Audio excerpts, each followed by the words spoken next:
Ini adalah satu bukti kuat bahwa dia memang adalah jodohmu. Video ini hanya boleh ditonton oleh kamu yang sedang mencari jodoh, yang sedang dalam masa-masa pendekatan, sedang dalam masa-masa penjajakan. Video ini terlarang untuk ditonton oleh orang yang sudah menikah. Mohon kamu yang sudah menikah, berhenti, skip, pergilah ke video yang lain. Saya sedang menunggu, kamu harus pergi. Yang sudah menikah tidak boleh lanjut menonton video ini. Mengapa tidak boleh? Kalau kamu nonton ini, nanti kamu merasa bahwa suamimu atau istrimu bukanlah jodohmu, sehingga nanti berpikirnya aneh-aneh, mau cari yang lain, mau bercerai, dan lain sebagainya. Saya tidak mau. Yang sudah terjadi, terjadilah. Apa yang sudah terjadi itu takdir. Ilmu sebelum sampai kepadamu dan kamu sudah mengambil keputusan. Keputusan-keputusan itu adalah takdirnya Tuhan. Sudah takdirnya Tuhan. Tapi bagi kamu yang belum menikah, nonton ini, mendapat ilmu ini, ingat, ilmu datang duluan sebelum kamu bertindak.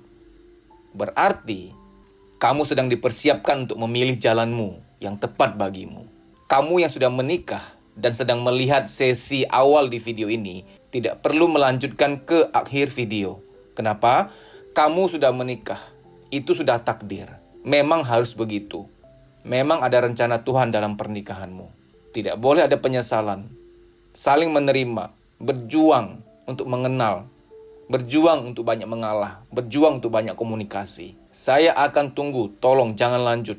Karena video ini tujuannya untuk mengedukasi para jomblowan-jomblowati untuk menemukan yang tepat baginya. Yang memang untuknya. Saya tunggu.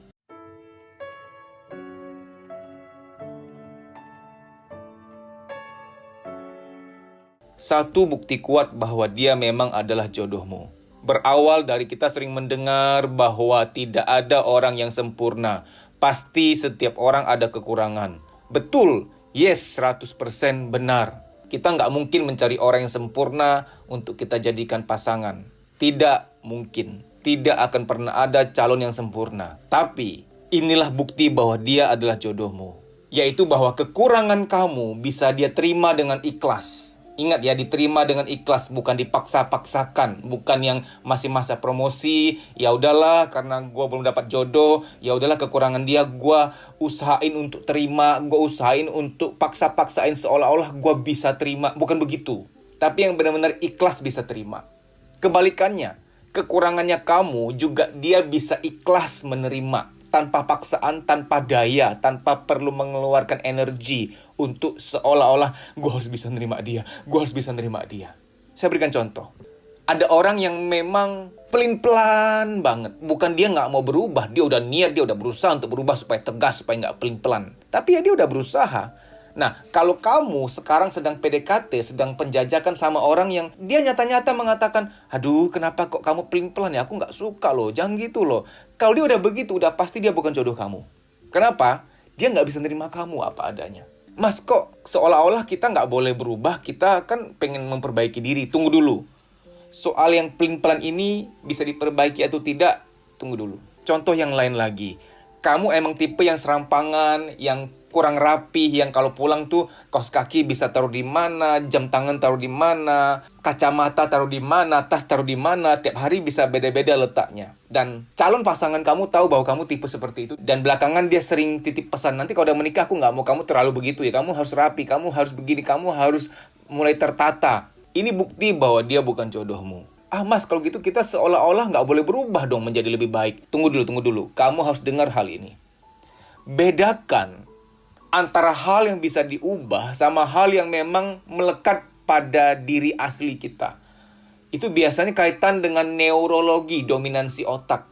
Orang tipe otak kanan, kebanyakan, saya nggak bilang semua, kebanyakan orang tipe otak kanan itu memang random.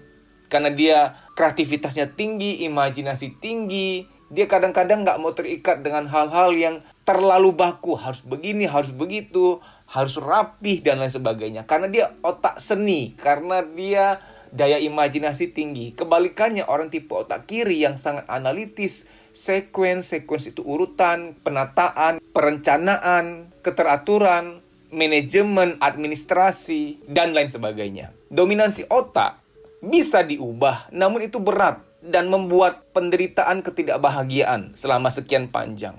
Nah, orang-orang tipe otak kanan biasanya efek sampingnya adalah memang dia itu agak random, serampangan.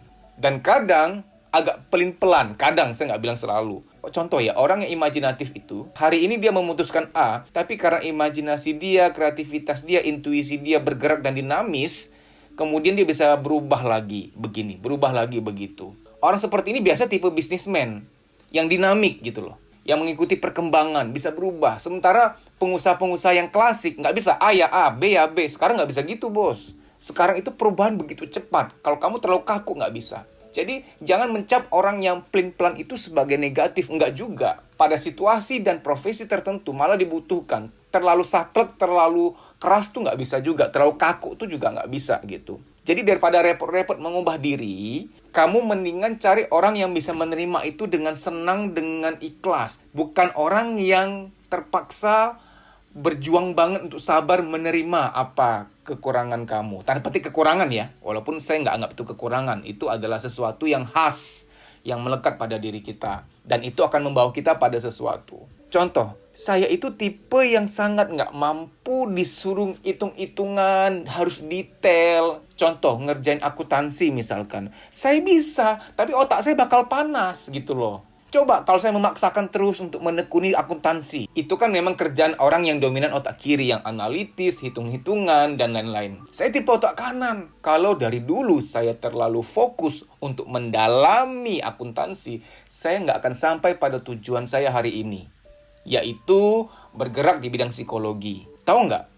Psikologi itu benar-benar butuh imajinasi, butuh empati, butuh kreativitas, butuh intuisi, butuh kedinamisan. Anda kalau berhadapan dengan klien, nggak bisa pakai rumus-rumus baku, pakai aturan-aturan. Nggak bisa bahwa A pasti B, bahwa C pasti D. Nggak bisa. Kita tuh dinamis menghadapi orang. Kita menghadapi ratusan orang. Beda-beda itu. Budayanya, sejarah masa lalunya, jenis luka batinnya. Luka batin yang sama pun itu intensitasnya berbeda, kisahnya berbeda. Contoh ya, A dan B sama-sama fobia kecoa. Betul, jenis fobianya sama, fobia kecoa. Tapi sejarahnya, sejak usia berapa dia mulai fobia kecoa? Dan seberapa parah trauma yang dia alami? Ini semua adalah hal-hal kualitatif, bukan kuantitatif.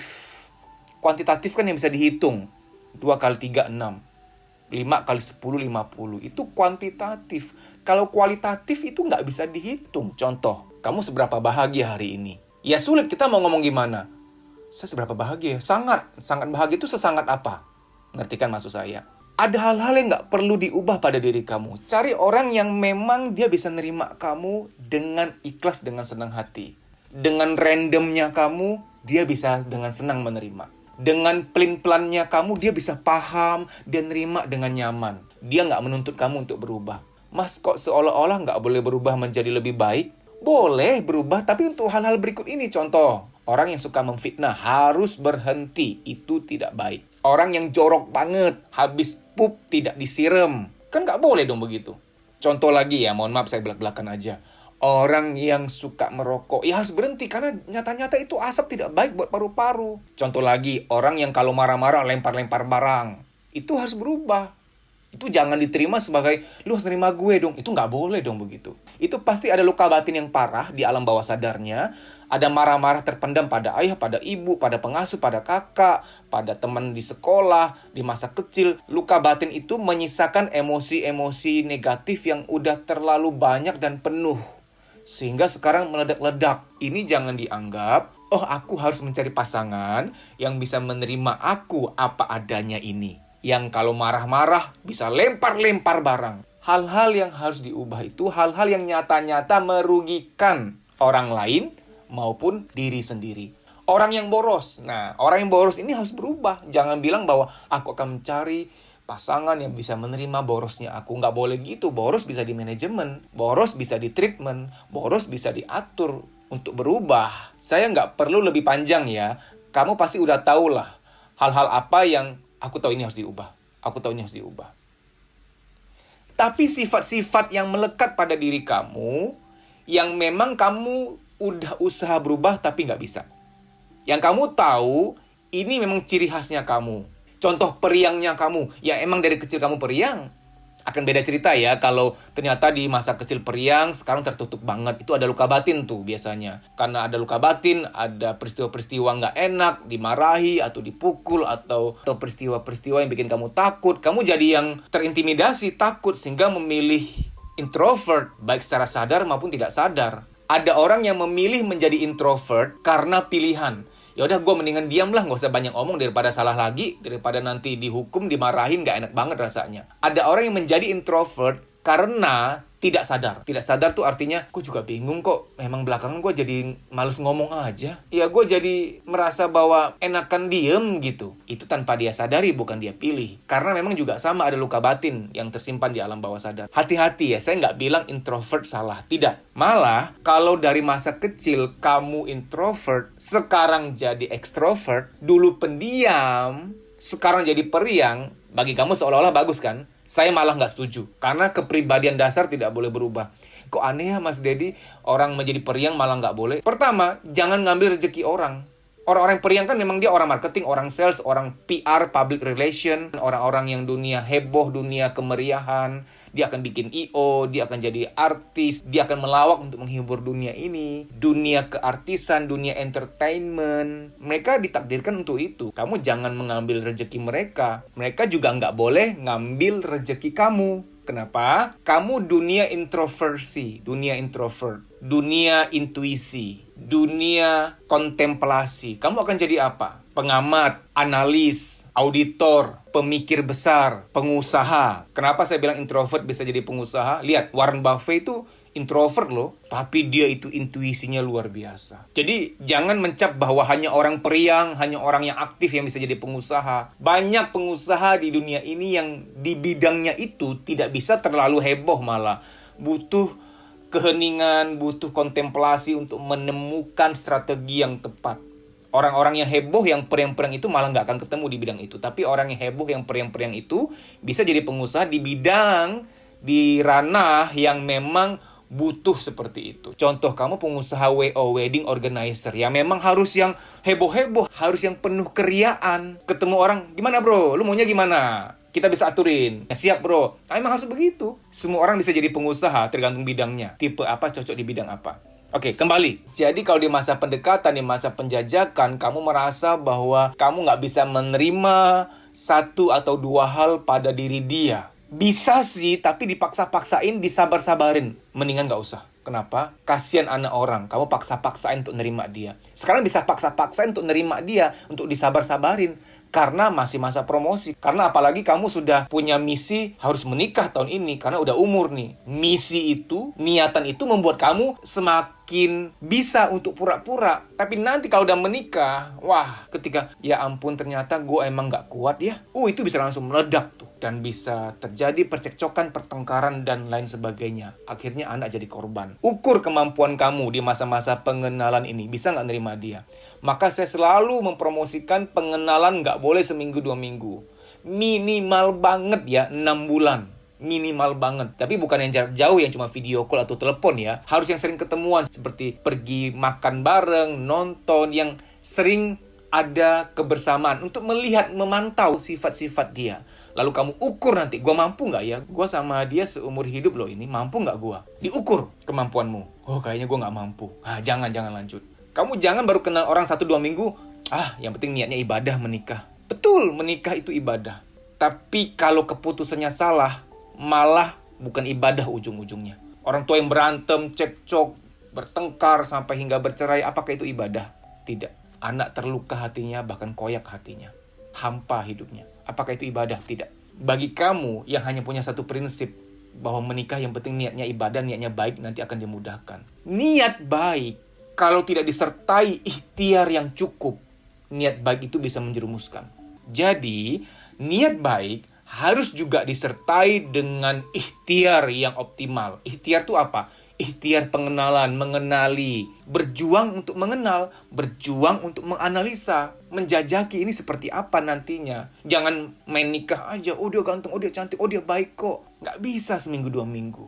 Tolonglah 6 bulan, pengenalan dulu, pengenalan. Kan kalau udah 6 bulan kan sebagai teman biasanya kamu sudah dikenalin ke kakak adiknya atau ke keluarganya, orang tuanya. Nah, dari situ semakin luas akses kamu untuk mengetahui aslinya dia. Seperti kalau udah dekat sama kakaknya, dekat sama ibu ayahnya kan mulai dapat informasi-informasi tambahan. Oh, dia begini, dia begitu. Kamu lihat sikap dia pada orang tua, acuh atau hormat. Kamu lihat sikap dia pada saudara-saudarinya, acuh atau menyayangi. Kamu lihat sikap dia pada tetangga-tetangganya, acuh atau menghargai. Waktu lagi makan bareng di food court, lihat sikap dia pada pelayan. Sama pelayan itu menghargai atau semena-mena. Itu semua data-data yang perlu kamu tahu. Karena begini, kalau sama kamu dia baik, dia sopan, dia bijaksana, wajarlah masa-masa promosi. Siapa sih yang nggak promosi kalau di awal-awal sedang PDKT? Semua promosi kok. Pakai topeng. Tapi lihat sikap dia pada orang lain yang dimana dia nggak perlu promosi. Kalau lagi makan di food court atau cafe, kan kita nggak perlu merasa promosi kepada pelayan. Wong kita bayar kok, kita pesan makanan kok, kita bayar kok. Sehingga kita akan munculin asli kita.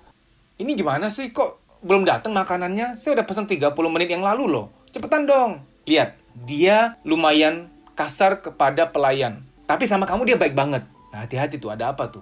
Yaitu, aslinya seseorang diukur dari sikap dia pada orang-orang lain secara rata-rata. Sama tetangga baik, sama pelayan di food court baik, sama kamu baik, sama siapapun memang santun, ya itu asli dia. Tapi kalau hanya sama kamu dia santun, dia baik, yang lain dia bisa berbeda 180 derajat, berarti yang sama kamu itu promosi. Lalu kamu ukur, oh dia ternyata tipe belak-belakan ya, sama orang lain bisa lumayan keras begitu ya. Nah, gue mampu nggak ya? Ukur kemampuanmu kalau menikah sama dia nanti.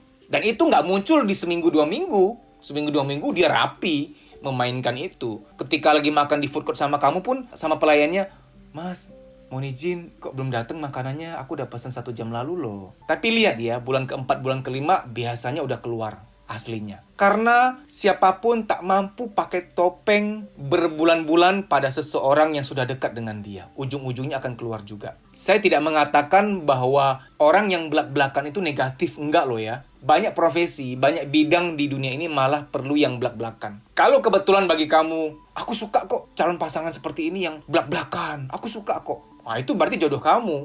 Cocok kamu sama dia.